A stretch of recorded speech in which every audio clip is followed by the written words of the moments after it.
കഴിഞ്ഞ വീഡിയോയിൽ ഞാൻ നമ്മുടെ ജനറൽ IELTS എക്സാമിനെ പറ്റി പറഞ്ഞിട്ടുണ്ടായിരുന്നു. IELTS എന്താണെന്നും പറഞ്ഞിട്ടുണ്ടായിരുന്നു. ഇന്ന് എൻ്റെ എക്സ്പീരിയൻസ് അക്കാഡമിക്കിൽ എഴുതിയ എക്സ്പീരിയൻസ് ഷെയർ ചെയ്യാനായിട്ടാണ് വന്നിരിക്കുന്നത്. Welcome back to our channel സോയ ഐറണി. ഞാൻ ജീന. അപ്പോൾ അക്കാഡമിക്ക് എഴുതാനുള്ള മെയിൻ കാരണം തന്നെ ജനറൽ 877 വേണം. അപ്പോൾ അത് അത്രയും ഗെയിൻ ചെയ്യാൻ പറ്റാത്തതായതുകൊണ്ട് അക്കാഡമിക്ക് നമുക്ക് മാസ്റ്റേഴ്സ് പഠിക്കാമെന്നുള്ള രീതിയിലാണ് എത്തിപ്പെട്ടത്. അപ്പോൾ അതിൻ്റെ ഭാഗമായിട്ടാണ് നമുക്ക് IELTS ആദ്യം പറഞ്ഞ പോലെ ഇനീഷ്യൽ സ്റ്റെപ്പാണ് IELTS. അപ്പോൾ അതിൻ്റെ സ്കോർ വേണം.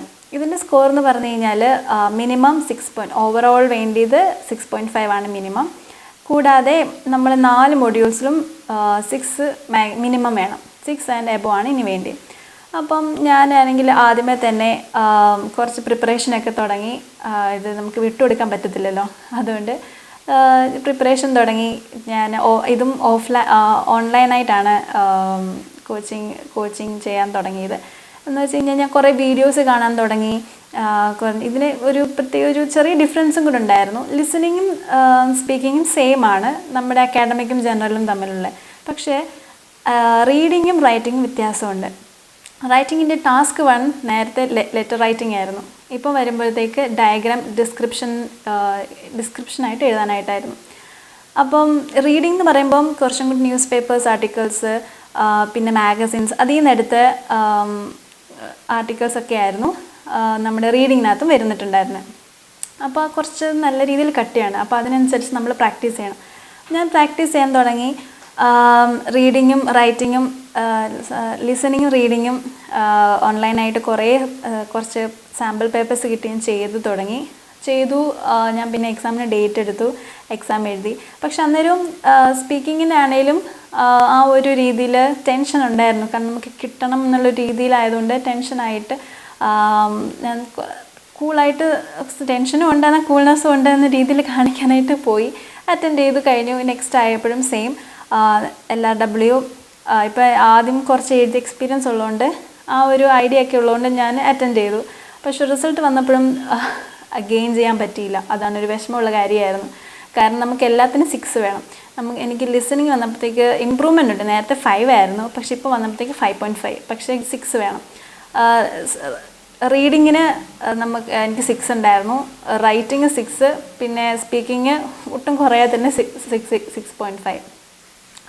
അപ്പോൾ അതങ്ങോട്ട് മേലോട്ട് പോകുന്നില്ല. അപ്പം എന്തായാലും നമ്മുടെ ആഗ്രഹമാണല്ലോ നമുക്ക് വെളിയിൽ പോകാമെന്നുള്ളത്. വിട്ടുകൊടുത്തില്ല. എന്തായാലും ഇനിയും നല്ല രീതിയിൽ ഇപ്പം ഓൺലൈനായിട്ട് ഞാൻ ഇങ്ങനെയാണ് ചെയ്തത്.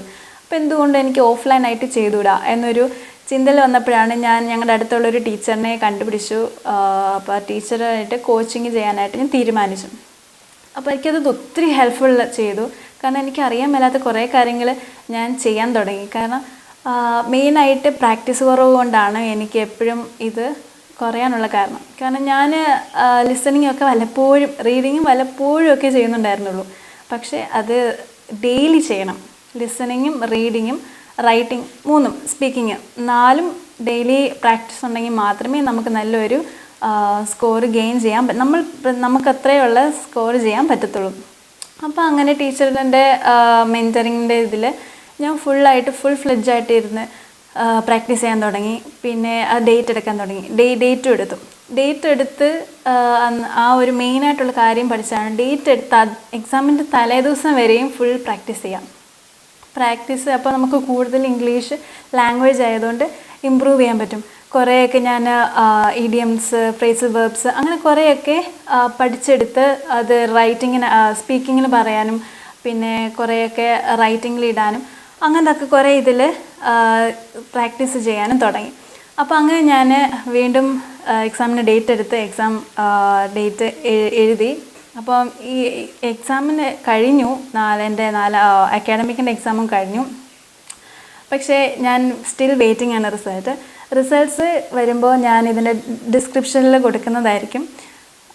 മെയിനായിട്ട് എക്സാമിന് പോകുന്നതിന് മുന്നേ നിങ്ങളോട് പറയാനുള്ള ഒരു മെയിനായിട്ട് കാര്യങ്ങളാണ്. നമുക്ക് മെയിൽ കൺഫർമേഷനാണ് IELTSൻ്റെ വരുന്നത്. അപ്പോൾ മെയിൽ കമ്മ്യൂണിക്കേഷൻ കറക്റ്റായിട്ട് ഫുൾ വായിച്ച് നോക്കണം. അത് മെയിൻ മാൻഡറ്ററി ആണ്. കാരണം എനിക്ക് പറ്റിയൊരു വലിയൊരു അബദ്ധമാണ്. സ്പീക്കിങ്ങിന് പോകുന്ന സമയത്ത് ഞാൻ ആദ്യമൊക്കെ ഫേസ് ടു ഫേസ് ആയിരുന്നു. പക്ഷേ ലാസ്റ്റ് ടൈം ആയപ്പോഴത്തേക്ക് എനിക്ക് വീഡിയോ കോൾ ആയിരുന്നു. പക്ഷേ ഞാനത് വായിക്കാത്തത് കൊണ്ടാണ് അറിയാതായിപ്പോയത്. ഞാൻ പിന്നീട് ചെക്ക് ചെയ്തപ്പോൾ മെയിലുണ്ടായിരുന്നു വീഡിയോ കോൾ ആണെന്നുള്ളത്, ഫേസ് ടു ഫേസ് അല്ല. പക്ഷേ ഞാൻ എക്സാമിന് കയറി ചെന്നപ്പോഴത്തേക്ക് ഫുൾ സർപ്രൈസ് ആയിപ്പോയി. ഓ വീഡിയോ കോൾ ആയിരുന്നോ, ഓ ഞാൻ ചെറുതായിട്ടൊന്ന് പതറിപ്പോയി. പക്ഷേ കുഴപ്പമില്ലാത്ത രീതിയിൽ ഞാനത് ഓവർകം ചെയ്ത് അവിടെ ഇരുന്ന് സംസാരിക്കാൻ മാക്സിമം ആ വെപ്രാളം മാറ്റി സംസാരിക്കാൻ കഴിഞ്ഞു. പക്ഷേ വെളിയിലോട്ട് ഇറങ്ങി വന്നപ്പോഴത്തേക്ക് ആ ഒരു വിഷമമുണ്ടായിരുന്നു. ഓ ഫേസ് ടു ഫേസ് അല്ലാത്തതിൻ്റെ ഒരു വിഷമം കാര്യങ്ങളൊക്കെ മനസ്സിലുണ്ടായിരുന്നു. അപ്പോൾ അതെങ്ങനെയായിരിക്കും എൻ്റെ റിസൾട്ടിനെ എഫക്റ്റ് ചെയ്യുന്നതെന്ന് അറിയത്തില്ല. അപ്പം അത് നിങ്ങൾക്ക് അത് വരരുത്. അപ്പം മാക്സിമം IELTSൻ്റെ നമ്മുടെ ഫുൾ കമ്മ്യൂണിക്കേഷൻ മെയിൽ ത്രൂ ആയിരിക്കും. അത് ഫുൾ ഡീറ്റെയിൽ ആയിട്ട് വായിച്ച് നോക്കണം. ഞാൻ ലാഘവത്തോടെ ഇരുന്നത് കൊണ്ട് കൂടിയാണ് അത് കിട്ടാതായിപ്പോയത്. പിന്നെ അത് കഴിഞ്ഞപ്പോഴത്തേക്ക് അത് മാറ്റി LRW അഫക്റ്റ് ചെയ്യാതിരിക്കാൻ ഞാൻ ശ്രമിച്ചു. കാരണം അഫക്റ്റ് ചെയ്ത് കഴിഞ്ഞാൽ അതും പോവും.